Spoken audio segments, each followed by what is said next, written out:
Hi, I'm Tracy, and today we'll be solving quadratic equations.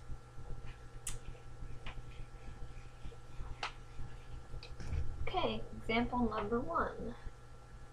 X to the 4th minus 29x squared plus 100 equals 0. What we're going to do first is do what I call foiling. And FOIL is first, outside, inner, last, and that just means to make two parentheses splitting this number in half. So because we have an invisible 1 right here, we're going to take the invisible 1 times 100, so equals 100, and now we're going to find the factors of the 100. And the factors have to equal up to negative 29. Because this is a negative number and the 100 is positive, we know the numbers are both going to be negative.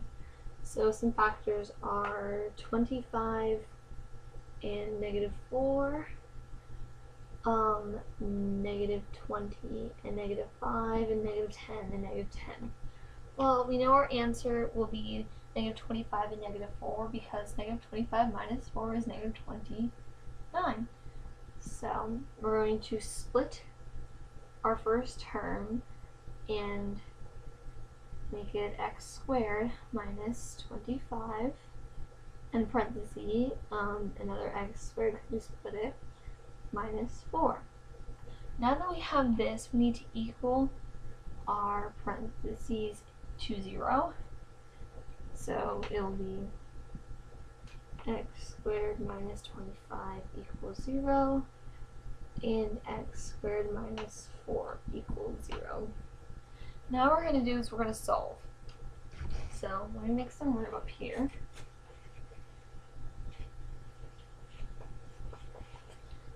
And what we just had was x squared minus 25 equals 0, and x squared minus 4 equals 0.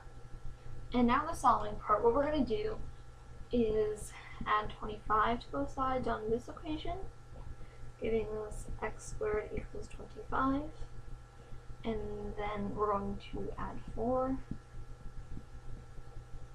giving us x squared equals 4. Now because we have to square, the opposite of square is square root, so we're going to square root both sides of our equation.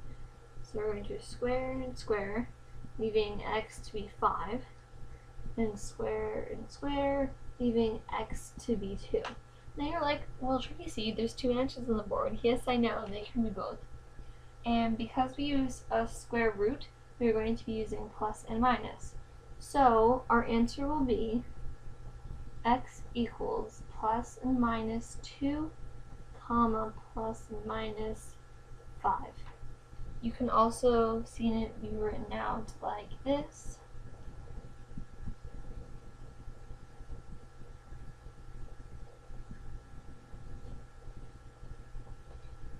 And that is our first equation's answer. Okay. Next problem. Example number 2.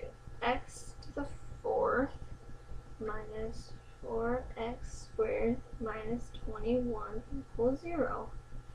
So again, we're going to multiply our invisible 1 times negative 21, giving us negative 21.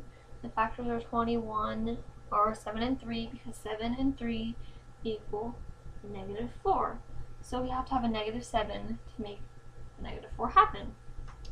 So I'll work that out real fast for you. Factor is negative 7 and 3.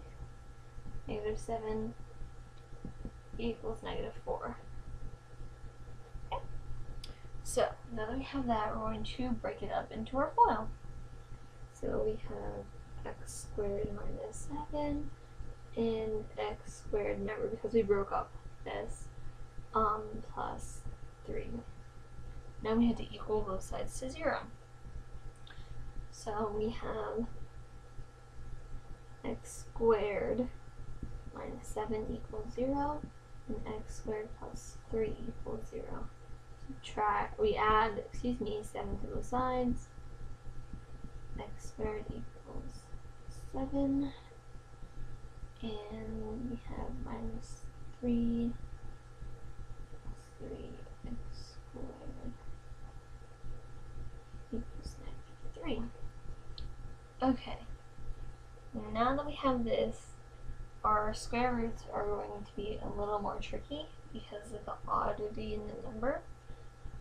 So we're going to leave it as square root, square root, square root, square root. And because we cannot square root a negative number, we know that our -3 will not be the answer. And our answer will be x equals plus or minus square root of 7. And that's it for solving quadratic-like equations with Tracy. See you next time. Bye.